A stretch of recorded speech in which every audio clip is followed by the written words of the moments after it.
Oke, saya masuk sekarang ke belajar. Ini penting tentang belajar ini. Karena kuncinya hidup itu ilmu. Kuncinya dapat ilmu itu belajar. Coba kita lihat ya beberapa nasihat dari Seneca tentang belajar. Ada dua yang saya ambil dari Seneca tentang pelajaran hidup. Sisanya ini sifatnya praktis yang berhubungan dengan buku. Nanti kita jelaskan di belakang yang berhubungan dengan buku. Kita jelaskan yang dua dulu. Jadi kata Seneca yang pertama begini. Kita tidak belajar di sekolah, tetapi yang utama adalah belajar dalam kehidupan nyata. Jadi yang pertama ini Seneca mengajarkan pada kita bahwa pelajaran yang penting dan paling banyak kita dapatkan yang hari ini banyak menghuni pikiran kita itu sebenarnya yang terbesar berasal dari pengalaman kita hidup nyata. Jadi justru banyak sekali pelajaran-pelajaran yang kita ambil dalam kehidupan nyata. Kenapa bukan di sekolah? Ya karena sekolah itu seringkali wawasan-wawasan dan ilmunya itu berjarak dengan realitas, dengan kenyataan hidup. Atau sifatnya sangat idealistis. Beda dengan kehidupan nyata. Kehidupan nyata itu kan lebih realistis. Yo itulah hidup yang nanti kita hadapi secara nyata. Maka sebenarnya pelajaran-pelajaran hidup paling penting itu kita peroleh dalam kehidupan nyata. Berarti apa? Marilah kita hidupkan mentalitas belajar, semangat belajar dalam detik demi detik kita hidup. Ini persis seperti yang sering kita pakai sebagai moto kita. Jadi siapapun orangnya adalah guru. Tempat apapun adalah sekolah, peristiwa apapun hakikatnya adalah pelajaran-pelajaran. Nah, jadi kalau kita arif bisa mengambil pelajaran dari kehidupan nyata, insya Allah nanti kita akan jadi orang yang luas wawasannya sekaligus bijaksana. Karena banyak juga orang-orang pinter itu yang ternyata ilmunya dengan kenyataan hidup tidak nyambung. Ilmunya sangat idealis, ilmunya sebenarnya sangat utama dan mulia, tapi tidak kontekstual, tidak nyambung dengan kehidupan nyata, sehingga akhirnya cuma dihafalkan saja, tidak operatif dalam hidup. Nah, kata Seneca, justru pelajaran yang sejati itu kita peroleh dalam kehidupan nyata. Yang kedua, kata Seneca, tidak mudah mengajak orang kepada kebaikan dengan pelajaran. Lebih mudah melakukannya dengan teladan. Ini juga teman-teman pastinya sudah paham ya. Ngajar itu yang paling mudah ditangkap itu dengan contoh, dengan memberikan teladan-teladan. Daripada menghafalkan teori sholat, kan lebih baik langsung mencontohkan inilah sholat yang benar. Nah, ini persis seperti Kanjeng Nabi itu kan, shollu kama ra'aitumuni usolli. Pelajarannya itu ya dalam teladan beliau sholat. Itu akan lebih mudah dipahami, lebih masuk. Ada contoh-contoh konkretnya. Ini kalau yang kedua ini teman-teman mestinya sejak lama sudah bisa menerima bahwa memang yang bil hal itu lebih bisa masuk daripada bil qaul. Yang ada contoh nyatanya itu lebih bisa diterima daripada yang kata-kata dan ceramah saja. Mengajak pada kebaikan itu cara paling mudah, tunjukkanlah inilah kebaikan itu. Apalagi kalau dan inilah manfaat yang saya dapat dengan melakukan kebaikan itu. Oh, itu orang akan lebih tertarik untuk meneladaninya. Jadi dalam hal belajar ada dua hal penting ini yang saya ambil dari Seneca. Ada tiga hal yang lain. Yang ini mungkin penting untuk teman-teman apalagi yang mahasiswa. Ini hubungannya dengan buku dan tulisan. Ini kan banyak yang jadi aktivis-aktivis perbukuan ini teman-teman yang mendengarkan ngaji filsafat. Ada beberapa quotes dari Seneca yang mungkin menarik untuk teman-teman yang cinta buku. Kata Seneca begini, "Leisure without books is death and burial of a man alive." Jadi kesenangan tanpa buku adalah kematian dan kuburan bagi seseorang yang hidup. Jadi kesenangan-kesenangan kita itu kalau tidak diwarnai buku-buku itu seperti kematian dan kuburan. Ini sebenarnya menarik kalimat ini, berarti apa? Ayo kita gembira, ayo kita senang dalam hidup ini, tapi jangan lupa buku-buku, jangan lupa belajar, jangan lupa meningkatkan wawasan keilmuan.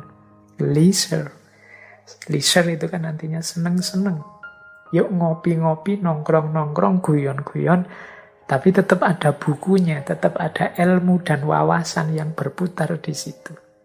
Jadi leisure without book is death and burial of a man alive. Jadi kegembiraan tanpa buku itu seperti kematian dan kuburan bagi orang yang hidup. Kalau hanya ketawa-ketawa saja, kalau hanya seneng-seneng saja, ngopi-ngopi, ngerokok saja, tidak ada wawasan yang tambah, tidak ada pengetahuan yang bertambah, itu kayak kuburan, kayak kematian. Maka harus ada buku di situ. Ini sebenarnya dorongan untuk kita belajar kapanpun dan dimanapun. Nah, masih tentang buku, yang kedua, Seneca bilang begini, "It does not matter how many books you have, but how good the books are which you have." Tidak masalah berapa banyak buku yang kau miliki, namun seberapa bagus buku yang kamu miliki. Nah, ini bagi kolektor-kolektor buku, teman-teman yang suka membaca. Ternyata kata Seneca, yang penting itu bukan kuantitasnya, tapi kualitasnya buku. Punya banyak buku, kok isinya buku begitu-begitu semua. Apalagi buku bacaan lagi, wah, itu berarti masalah. Jadi yang tidak masalah itu bukunya harus berkualitas. Jadi seberapa bagus buku yang engkau miliki, disitulah pengetahuan dan pikiranmu terbentuk.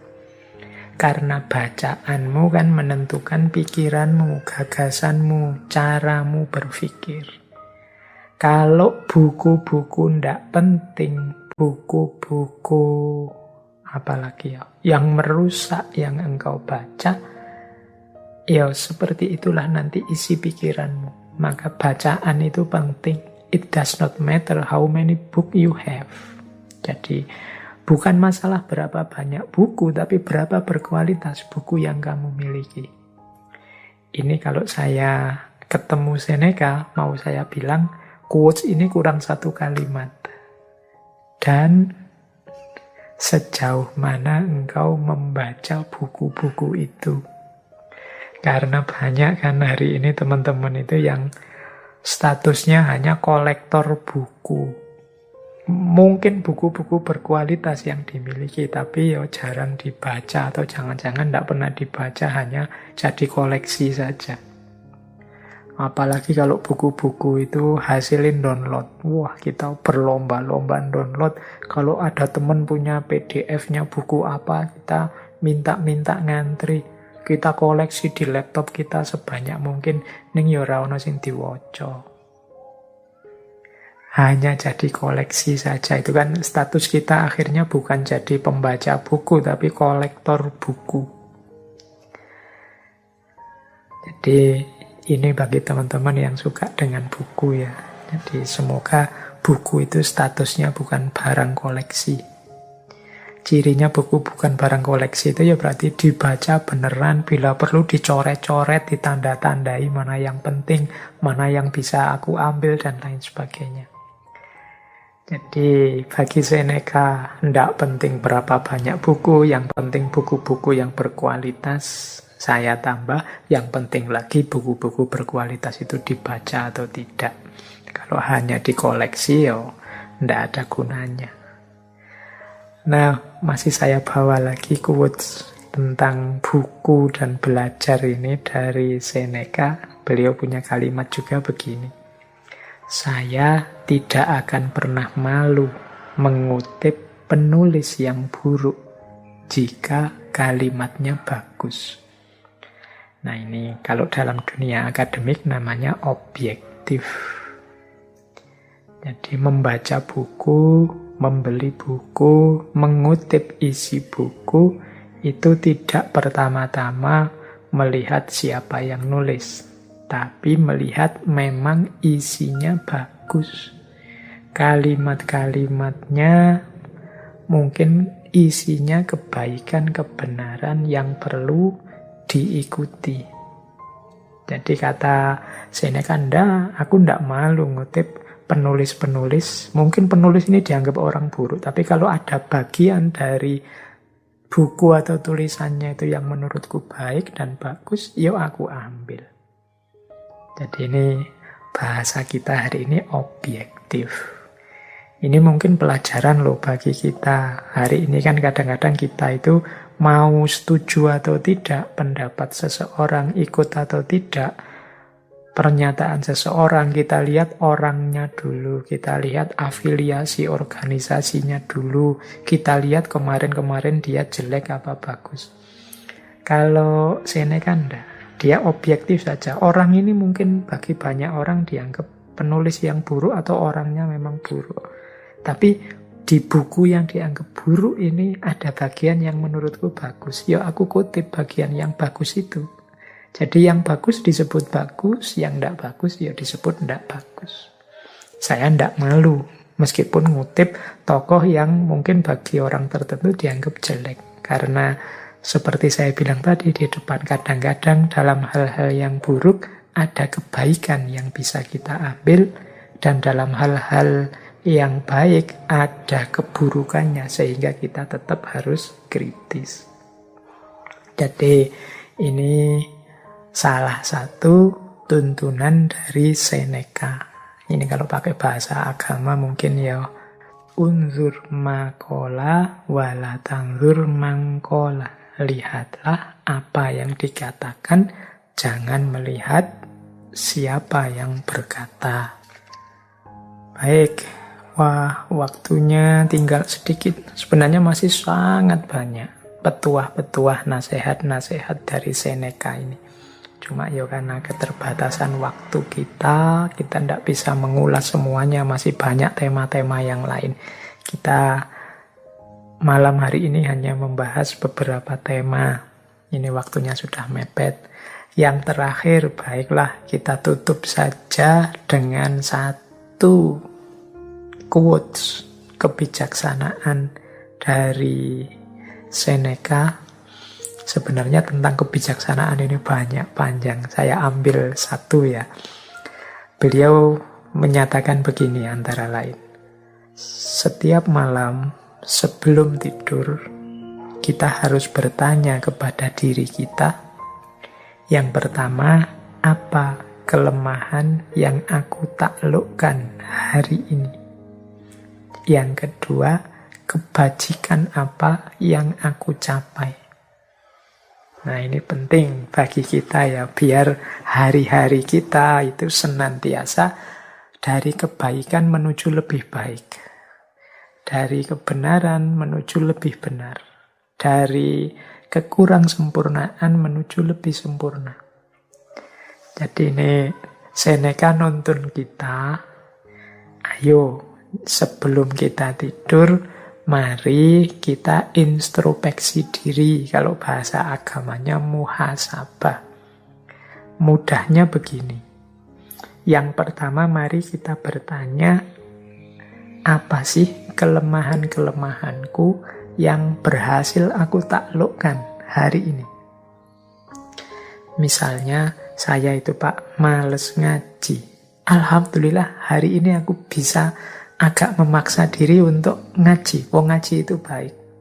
Saya tahu sejak lama ngaji itu baik, hanya saja akhir-akhir ini aku males ngaji. Nah, sekarang aku sukses menaklukkan diriku. Aku sudah mulai ngaji sekarang. Nah, itu jawaban dari pertanyaan tadi. Apa kelemahan hari ini yang aku taklukkan?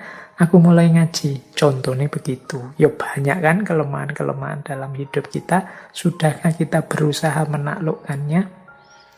Ya paling tidak kan sudah berusaha menaklukkan. Saya sudah berusaha tidak males lagi Pak. Saya sudah berusaha tidak mudah marah Pak. Saya sudah berusaha untuk sabar Pak. Saya sudah. Itu berarti perjuangan menaklukkan diri. Sebaliknya yang kedua, kebajikan apa yang aku capai. Kita kan oleh Allah juga selain kekurangan-kekurangan dianugerahi banyak kelebihan. Saya itu punya kelebihan kalau ngomong menyenangkan, Pak. Nah, ini tadi saya pakai untuk menggembirakan teman yang sedang kesusahan. Itu kebaikan yang hari ini aku capai. Saya itu, di antara kelebihan saya adalah kepedulian pada sesama, pada teman. Hari ini saya banyak mengekspresikan kepedulian itu mungkin lewat WA atau lewat medsos yang lain. Nah, itu namanya kebajikan. Saya itu sedikit-sedikit punya ilmu, punya wawasan tentang agama, Pak.